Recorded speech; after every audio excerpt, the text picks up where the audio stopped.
നമസ്കാരം. ഞാൻ നിങ്ങളുടെ സ്വന്തം ശരവൺ മഹേശ്വർ. കൃഷ്ണശിലയായി എന്ന എൻ്റെ പരമ്പരയിലെ 278 എപ്പിസോഡാണിത്. ഇന്ന് ഞാൻ നിങ്ങളോട് പറയുന്നത് പ്രശസ്ത ഗാനരചയിതാവ്, കവി, തിരക്കഥാകൃത്ത്, ചീഫ് സെക്രട്ടറി സ്ഥാനത്തിരുന്ന വ്യക്തിത്വം, മലയാളം യൂണിവേഴ്സിറ്റിയുടെ എഴുത്തച്ഛൻ, മലയാളം യൂണിവേഴ്സിറ്റിയുടെ വൈസ് ചാൻസലർ, അങ്ങനെ നിരവധി മേഖലകളിൽ പ്രതിഭ തെളിയിച്ച ഒരു വലിയ വ്യക്തിത്വം ശ്രീ കെ ജയകുമാർ IAS കുറിച്ചിട്ടാണ് ഞാൻ നിങ്ങളോട് പറയുന്നത്. ആദ്യം സ്വല്പം പരിഭവമൊക്കെ പറഞ്ഞിട്ട് കാര്യത്തിലേക്ക് കിടക്കാം. മുൻ മുഖ്യമന്ത്രി ശ്രീ EK നായനാർ ഖത്തർ സന്ദർശിച്ച അവസരത്തിൽ അവിടെ ഒരു ഫംഗ്ഷന് പങ്കെടുത്തിരുന്നു. അവിടെ വച്ചിട്ടാണ് ഞാൻ ശ്രീ ജയകുമാർ സാറിനെ നേരിൽ കാണുന്നത്. ഒരു 2-3 മിനിറ്റ് സംസാരിച്ചു. ഒരു ചെറിയൊരു ഫംഗ്ഷനിൽ സാഹിത്യത്തെക്കുറിച്ചൊക്കെ സംസാരിച്ച് അദ്ദേഹം പോയി. അതിനുശേഷം എത്രയോ കാലങ്ങൾ കഴിഞ്ഞ് എൻ്റെ ഒരു കവിതാ സമാഹാരത്തിന് അവതാരിക എഴുതണം എന്നുള്ള ഉദ്ദേശത്തോടു കൂടി ഞാൻ അദ്ദേഹത്തെ കാണാൻ വേണ്ടി 2-3 തവണ പട്ടത്തുള്ള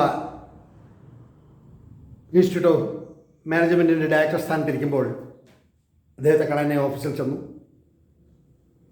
2-3 മണിക്കൂറുകൾ ഇരുന്ന് കാണാൻ കഴിഞ്ഞില്ല. ഒരു കത്തെഴുതി അദ്ദേഹത്തിൻ്റെ സെക്രട്ടറിയുടെ കയ്യിൽ കൊടുത്തിട്ട് ഫോൺ നമ്പറും വിസിറ്റിംഗ് കാർഡും ഒക്കെ കൊടുത്തിട്ട് മടങ്ങി. അദ്ദേഹം വിളിച്ചില്ല. അതിനുശേഷം അദ്ദേഹത്തെ ഞാൻ കാണുന്നത് ഇതുപോലൊരു ഒക്ടോബർ മാസത്തിലെ പൂജവെപ്പിന് പത്മനാഭസ്വാമി ക്ഷേത്രത്തിലെ സരസ്വതി മണ്ഡപത്തിൽ ഞാനും എൻ്റെ ശ്രീമതിയുമൊക്കെ നീണ്ട നിരയിൽ ക്യൂവിൽ നിൽക്കുകയാണ് ദേവിയെ കണ്ടു തൊഴാനായിട്ട്. രാത്രി ഒരു 6-6:30-7 മണിയോടടുപ്പിച്ചാവും. ആ സമയത്താണ് ഞങ്ങൾ ക്യൂവിൽ നിൽക്കാൻ തുടങ്ങിയിട്ട് തന്നെ 3/4 മണിക്കൂറിന് മുകളിലായി. വളരെ പതിയെ ആണ് ആളുകളിങ്ങനെ നീങ്ങുന്നത്. പുറമെ നിന്ന് വരുന്ന ഒരു വാഹനങ്ങളും ഉള്ളിലേക്ക് കടത്തിവിട്ടില്ല. അങ്ങനെ നോക്കുമ്പോഴാണ് ഒരു വാഹനം കടന്നു വരുന്നു. അതിൽ നിന്നും ജയകുമാർ സാർ ഇറങ്ങുന്നു. അദ്ദേഹത്തിൻ്റെ കുടുംബവും പോലീസ് സല്യൂട്ട് ചെയ്യുന്നു. അവരെ സ്വീകരിച്ച് അകത്ത് കൊണ്ടുപോകുന്നു. അദ്ദേഹം ദർശനമൊക്കെ നടത്തുന്നു. അപ്പോൾ എൻ്റെ മനസ്സിൽ തോന്നിയ ഒരു വക്രബുദ്ധിയാണ്. ആരും എന്നോട് ദേഷ്യമൊന്നും തോന്നുന്നുണ്ട്. സാധാരണ ഒരു പൗരന്, ഒരാളിന് തോന്നുന്നൊരു സംശയമാണ്, ഇദ്ദേഹത്തിന് എന്താ കൊമ്പുണ്ടോ? അദ്ദേഹം കാറിൽ വന്നിറങ്ങുന്നു, സല്യൂട്ട് ചെയ്യുന്നു, പോകുന്നു. അപ്പോൾ എൻ്റെ മനസ്സിൽ തോന്നിയ വികാരമാണ്. ഞാനത് ആരോടും പറഞ്ഞില്ല. അത് എന്തുകൊണ്ട് അങ്ങനെ തോന്നി എന്ന് പറഞ്ഞാൽ, ദുബായിൽ ജോലി ചെയ്യുന്ന അവസരത്തിൽ അവിടുത്തെ ഭരണാധികാരി ഷെയ്ഖ് ഒരു ദിനം ഷെയ്ഖ് സയ്യിദ് റോഡിലെ ഒരു സിഗ്നലിൻ്റെ അടുത്ത് അദ്ദേഹവും അദ്ദേഹത്തിനോടൊപ്പം ഒരു 5-6 ആൾക്കാരും ആ സിഗ്നൽ നോക്കി അങ്ങനെ നിൽക്കുന്നു. കുറച്ച് ദൂരം മാറി ഞാനും എൻ്റെ ചില സുഹൃത്തുക്കളും നിൽക്കുന്നു. യാതൊരു പരിവേഷവുമില്ലാതെ ഒരു 2-3 മിനിറ്റ് റെഡ് സിഗ്നൽ മാറാൻ സമയമെടുക്കുന്നു. ആൾക്കാർ നടന്നു പോകേണ്ട സിഗ്നൽ വീഴുന്നു. ഇദ്ദേഹവും പരിവാരങ്ങളും ഒരു 5-6 പേർ റോഡ് ക്രോസ് ചെയ്ത് നടന്നു പോകുന്നു. യാതൊരു പരിവേഷവുമില്ലാതെ. ഒരു രാജ്യത്തിൻ്റെ പ്രധാനമന്ത്രി, ഭരണാധികാരി എന്നെല്ലാം നിലയിലുള്ള അദ്ദേഹം യാതൊരു സങ്കോചവുമില്ലാതെ ജനങ്ങൾക്കിടയിലൂടെ തന്നെ നടന്നു പോയപ്പോൾ ഇദ്ദേഹത്തിന് എന്തുകൊണ്ട് മുന്നിൽ കാർട്ടിട്ട് നടന്നു വന്നുകൂടാ എന്ന് എൻ്റെ മനസ്സിലൊരു വക്രബുദ്ധിയാണ് തോന്നിയത്. അദ്ദേഹത്തോട് ലേശം ദേഷ്യവും തോന്നി. കാണാൻ 2 തവണ ചെന്നിട്ട് കാണാൻ പറ്റിയില്ല. നമ്മൾ ഒരു ഇത് കൊടുത്തിട്ട് ഒന്ന് വിളിക്കാൻ തോന്നിയില്ല. അങ്ങനെയൊക്കെ ആയപ്പോൾ മനസ്സിൽ തോന്നി എന്തായാലും ഒരിക്കൽ കാണണം, സംസാരിക്കണം എന്ന് പറഞ്ഞ് അങ്ങനെ കുറേ നാൾ അങ്ങനെ പോയി. അത് കഴിഞ്ഞ് ഞങ്ങളുടെ നാട്ടിൽ കൊഞ്ചറവിളയിൽ ഒരു ഫംഗ്ഷൻ അദ്ദേഹം വന്നു. സംസാരിക്കാൻ ഒരു മിനിറ്റ് അടുത്ത് ചെല്ലുന്നതിന് മുമ്പ് എൻ്റെ അദ്ദേഹം തിരക്കിട്ട് പോയിരിക്കുകയാണ്. ടാഗോർ തിയേറ്ററിൽ അദ്ദേഹത്തിൻ്റെ ഒരു പ്രോഗ്രാമിൽ പങ്കെടുക്കേണ്ടതുണ്ട് എന്ന് പറഞ്ഞ് അദ്ദേഹം പോകുന്നു. അപ്പോൾ ഇതെല്ലാം ആയപ്പോൾ ഞാൻ മനസ്സിൽ വിചാരിച്ചു, എത്രയോ പേരെ കണ്ടിരിക്കുന്നു, ഇദ്ദേഹത്തിനെ കാണാൻ മാത്രം ഇത്ര തടസ്സവും പ്രശ്നങ്ങളും എന്താണ് എന്ന് എൻ്റെ മനസ്സിൽ തോന്നി. ഒരു ഹിമപർവ്വതം എടുത്തുകൊണ്ട് നടക്കും പോലെയാണ് ഞാൻ അദ്ദേഹത്തെ കണ്ടിരുന്നത്. അതിനുശേഷം ഇതിനെല്ലാം ബോധബലകമായി എനിക്ക് പറയാനുള്ളത് അദ്ദേഹം എഴുതിയ ഒരു ഗാനമാണ് കുടജാദ്രിയിൽ കുടികൊള്ളും മഹേശ്വരി എന്നുള്ള ആ ഗാനം എത്ര ലക്ഷം പേരുടെ മനസ്സിലാണ് ഉൾക്കൊണ്ടത്. ഇന്നും ആ പാട്ട് കേൾക്കുമ്പോൾ അത് എഴുതിയ വ്യക്തിത്വമാണ് ശ്രീ കെ ജയകുമാർ എന്ന് ഞാൻ ഓർത്തു പോവുകയാണ്. അത് ആ ഒരൊറ്റ കാരണത്താലാണ് അദ്ദേഹത്തിനെ കാണണമെന്നും അദ്ദേഹത്തെ കൊണ്ട് എൻ്റെ ഒരു കവിതാ സമാഹാരത്തിന് അവതാരിക എഴുതണമെന്നും ഒക്കെ ഞാൻ ആഗ്രഹിച്ച്, ആഗ്രഹങ്ങൾ എല്ലാവർക്കും ഉള്ളതാണല്ലോ, അതെല്ലാം നടപ്പാവണമെന്നൊന്നുമില്ല. പക്ഷേ അദ്ദേഹത്തിനോടുള്ള ആ ചെറിയ ഈർഷ്യ ഞാൻ ഇങ്ങനെ കൊണ്ടു നടക്കുകയാണ്. അപ്പോൾ ആ ഒരൊറ്റ ഗാനം, അതിലുപരി അദ്ദേഹത്തിൻ്റെ രചനാ വൈഭവം, പ്രത്യേകിച്ച് അദ്ദേഹത്തിൻ്റെ അച്ഛൻ എം കൃഷ്ണൻ നായർ വിശ്വപ്രസിദ്ധ ചലച്ചിത്ര സംവിധായകനൊക്കെയാണ്. നിരവധി ഒരുപാട് ഇൻ്റർവ്യൂകൾ ഞാൻ അദ്ദേഹത്തിൻ്റെ കണ്ടിട്ടുണ്ട്. നേരിട്ട് സംസാരിക്കാൻ കഴിഞ്ഞിട്ടില്ല. അങ്ങനെ ഈ കഴിഞ്ഞ മാസം സെപ്റ്റംബർ 17-ാം തീയതി നീലാപത്മനാഭ സാറിൻ്റെ ഒരു പുസ്തക പ്രകാശന ചടങ്ങിൽ ഞാനും പങ്കെടുത്തു. അന്ന് മനസ്സിലേക്ക് വാശിയെല്ലാം കൂടെ ഉള്ളിൽ വെച്ചുകൊണ്ട് പുസ്തക പ്രകാശനമൊക്കെ കഴിഞ്ഞ് അദ്ദേഹം പോകുമ്പോൾ ഞാൻ പറഞ്ഞു, സാർ എന്ത് വന്നാലും സാറിനോട് 2-3 മിനിറ്റ് സംസാരിച്ചിട്ട് സാർ പോയാൽ മതി എന്ന് പറഞ്ഞപ്പോൾ ചിരിച്ചു. ആഹാ എന്ന് ചോദിച്ചു. ഞാൻ പറഞ്ഞു, ഒരു ഓട്ടോഗ്രാഫ് വേണം. ഉടനെ എൻ്റെ പുസ്തകത്തിൽ, എൻ്റെ ബുക്കിൽ എഴുതി. അതിനുശേഷം ഞാൻ പറഞ്ഞു, സാർ ഞാനൊരു ചെറിയ എഴുത്തുകാരനാണ്, സാറിനെ കാണാൻ എത്ര തവണയാണ് ഞാൻ അവിടെ വന്നത് എന്ന് ചിരിച്ചു. പല കാര്യങ്ങളിൽ വ്യാപൃതനല്ലേ ഞാൻ, എന്നാലും തന്നെ ഞാൻ ഓർക്കുന്നുണ്ട്. അത് കേട്ടിട്ട് ചിരിച്ചിട്ട് ഓട്ടോഗ്രാഫ് എഴുതുന്നു. ഇനി എന്തെങ്കിലും എന്നോട് പറയാനുണ്ടോ? ഞാൻ പറഞ്ഞൊരു പുസ്തകത്തിന് ആമുഖം എഴുതുന്ന കാര്യത്തെ പറ്റിയിട്ട് ആണ് സാറിനെ കാണാൻ വേണ്ടി പലതവണ എപ്പോഴും സാർ തിരക്കിലാണല്ലോ സാർ, ഒരു 5 മിനിറ്റ് സംസാരിക്കാനുള്ള സമയം സാറിനില്ലേ എന്ന് ചോദിച്ചപ്പോൾ അദ്ദേഹം ചിരിച്ചുകൊണ്ട് എൻ്റെ തോളിൽ തട്ടിയിട്ട് ഞാൻ പറഞ്ഞു, എന്തായാലും സാറിനെ കണ്ടു എന്നുള്ളതിനൊരു തെളിവ് വേണമല്ലോ. ഒരു 4-5 ഫോട്ടോകൾ നിങ്ങളെടുത്തു, ഒരു ഓട്ടോഗ്രാഫ് എഴുതി തന്നു.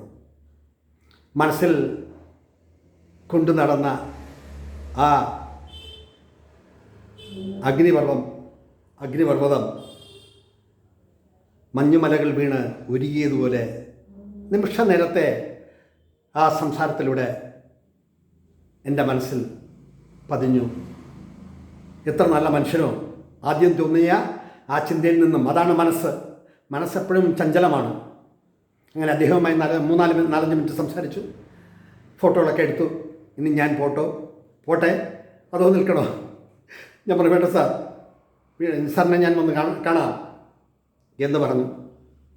അത് 17-ാം തീയതിയാണ് നടക്കുന്നത്. 18-ാം തീയതി മുതൽ അദ്ദേഹം എഴുതിയ പുസ്തകങ്ങളെക്കുറിച്ചും അദ്ദേഹത്തിൻ്റെ ഇൻ്റർവ്യൂകളും ഒരു 4-5 ദിവസത്തെ അശ്രാന്ത പരിശ്രമമായിരുന്നു അതിന് പിന്നിൽ.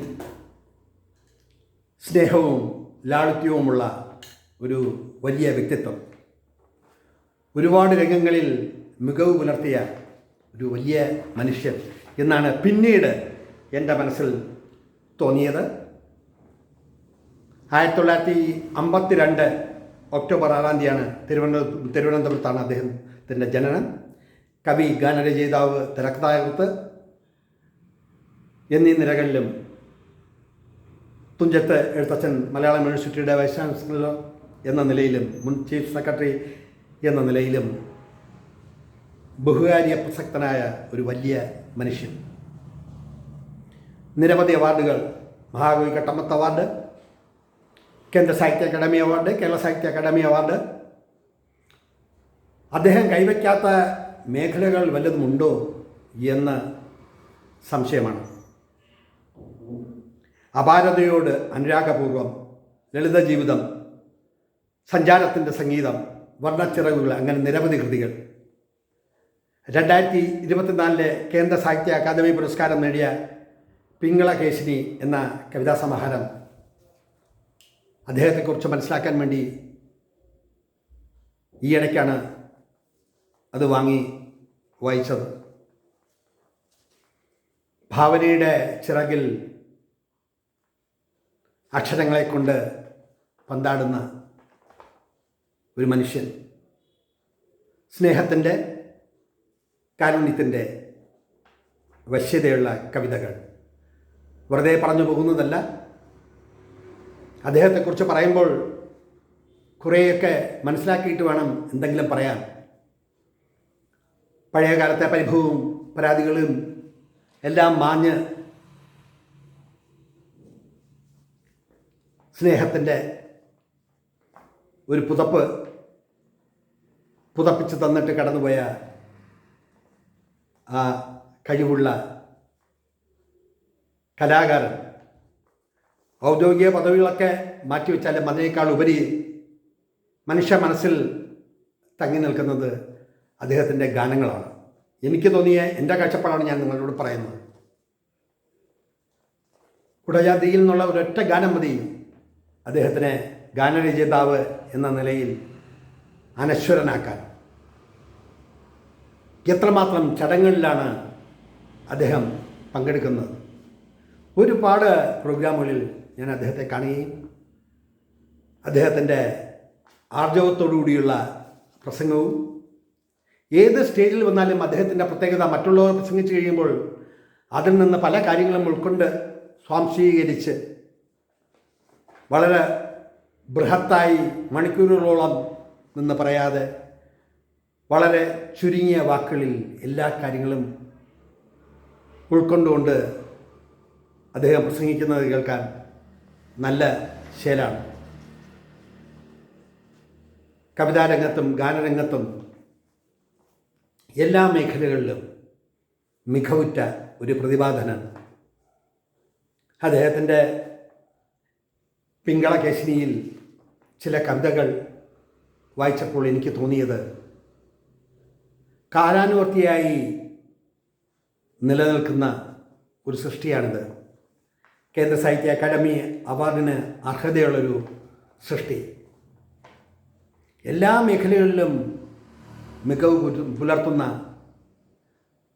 ഒരു വലിയ സാഹിത്യകാരൻ എന്ന് നിസ്സംശയം നമുക്ക് പറയാം. അദ്ദേഹത്തെക്കുറിച്ചും അദ്ദേഹത്തിൻ്റെ ജീവിതചര്യകളെക്കുറിച്ചുമുള്ള ബ്രീഫെല്ലാം ഞാനിതിൽ പിന്നീട് ചേർക്കുന്നുണ്ട്. അദ്ദേഹത്തിൻ്റെ രചനകൾ നമ്മുടെ മനസ്സിലുണ്ടാക്കുന്ന ചലനങ്ങൾ വളരെ വലുതാണെന്ന് ഞാൻ വിശ്വസിക്കുന്നു. അന്ന് ഞാൻ ആ ഫംഗ്ഷനിൽ പങ്കെടുത്തില്ല എങ്കിൽ ചിലപ്പോൾ പിന്നെയും കാലങ്ങൾ കഴിഞ്ഞ് അദ്ദേഹത്തെ നേരിട്ട് കണ്ട് സംസാരിക്കാനും മറ്റും.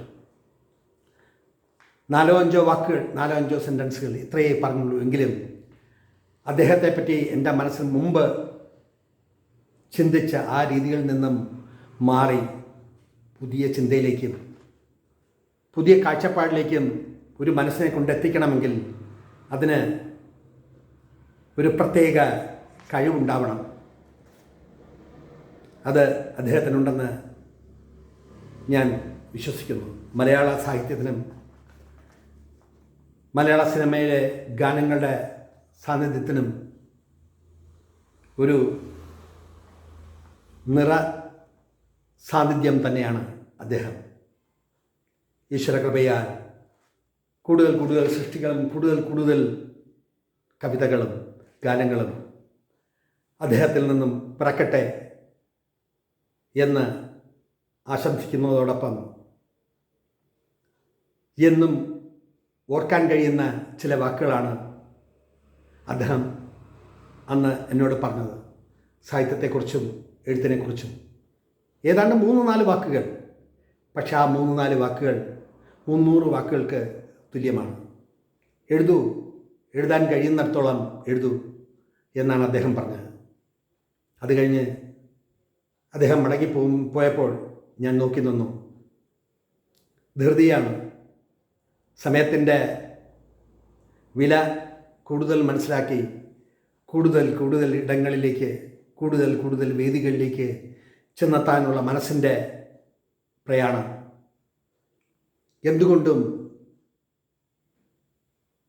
മറക്കാനാവാത്ത ഒരു പിടി ഓർമ്മകൾ എനിക്ക് സമ്മാനിച്ച് അദ്ദേഹം അവിടുന്ന് പോയി. അതിനുശേഷം 4-5 ദിനങ്ങളാണ് ഊണിലും ഉറക്കത്തിലും രാത്രിയിലുമൊക്കെ അദ്ദേഹത്തെക്കുറിച്ചും അദ്ദേഹത്തിൻ്റെ സൃഷ്ടികളെക്കുറിച്ചും മറ്റും പഠിച്ചത്. അതേക്കുറിച്ചിട്ടൊന്നും വാചാലമായി ഞാനിവിടെ പറയുന്നില്ല. എങ്കിലും മനുഷ്യ മനസ്സിനെ സ്വാധീനിക്കാനുള്ള, മനുഷ്യ മനസ്സിനെ ഉൾക്കൊള്ളാനുള്ള, മനുഷ്യ മനസ്സിൻ്റെ ലോലതന്ത്രികളിൽ കയ്യൊപ്പ് പതിപ്പിക്കാനുള്ള ഒരു പ്രത്യേക കഴിവ് അദ്ദേഹത്തിനുണ്ട്. ഇനിയും ഒരുപാട് സൃഷ്ടികൾ അദ്ദേഹത്തിൽ നിന്നും പിറക്കട്ടെ എന്ന് ആശംസിച്ചുകൊണ്ടും അദ്ദേഹത്തിന് ദീർഘായുസ്സും ആയുരാരോഗ്യവും നേർന്നുകൊണ്ട് കെ ജയകുമാർ എന്ന വിശിഷ്ട വ്യക്തിത്വത്തിനെ ഓർത്തുകൊണ്ടും ഈ എപ്പിസോഡ് ഇവിടെ ചുരുക്കട്ടെ. നന്ദി, നമസ്കാരം.